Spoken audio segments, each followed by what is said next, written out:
ஹல்லேலூயா ஹல்லேலூயா. எல்லாரும் சேர்ந்து வாசிக்கலாமா இந்த வாக்குத்தத்தமான வசனத்தை? கர்த்தர் நித்தமும் உன்னை நடத்தி மகா வறட்சியான காலத்தில் உன் ஆத்துமாவை திருப்தியாக்கி உன் எலும்புகளை நினமுள்ளதாக்குவார். நீ நீர்ப்பாய்ச்சலான தோட்டத்தை போலவும் வற்றாத நீரூற்றை போலவும் இருப்பாய். ஹல்லேலூயா ஹல்லேலூயா. ஆமா, இப்போ உண்மைன்னு இருக்குல்ல, நீங்க என்னன்னு சொல்லி வாசிச்சு பாருங்க. என்னன்னா எண்ணெய் இல்ல, உங்களை சொல்லி கர்த்தர் நித்தமும் என்னை நடத்தி மகா வறட்சியான காலங்களில் என் ஆத்மாவை திருப்தியாக்கி என் எலும்புகளை நினமுள்ளதாக்குவார். நான் நீர்ப்பாய்ச்சலான தோட்டத்தை போலவும் வற்றாத நீரூற்றை போலவும் இருப்பேன். ஹல்லேலூயா ஹல்லேலூயா ஹல்லேலூயா. சில வாக்குத்தத்த வசனங்களை வாசிக்கும் போதுதான் நம்ம உரிமை பாராட்டி நம்ம வாசிக்கணும். ஹல்லேலூயா. உன்னைன்னு சொல்லும்போது அது பக்கத்துல இருக்கிறவங்களுக்கு குறிக்கிற காரியமா இல்ல, என்ன.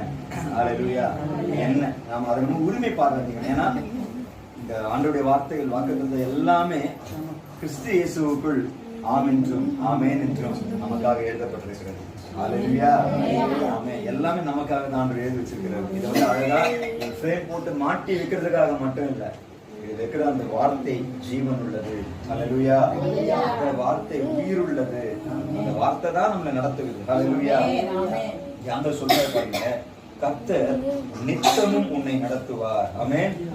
அப்ப நித்தமும் நடத்துவார்னா இது வரைக்கும் அவர் தான் நடத்தி வந்திருக்கிறார். ஹல்லேலூயா. 11 மாசம் அவர் தான் நடத்தி வந்திருக்கிறார். இனியும் அவர் தான் நடத்துவார். ஹல்லேலூயா. நித்தமா அவர் தான் நடத்துவார். ஆமென். இன்னைக்கு இந்த கம்பெனி இருக்கும், வேற கம்பெனி நாளைக்கு இருக்காது. இன்னைக்கு இவங்க இருப்பாங்க, நாளைக்கு அவங்க இருக்க மாட்டாங்க. ஆனா கர்த்தர் அப்படி இல்லை. கர்த்தர் என்றென்றைக்கும் இருக்கிறார். அவரால் அதை சொல்ல முடியும். அவர் மட்டும் தான் அதை சொல்ல முடியும்.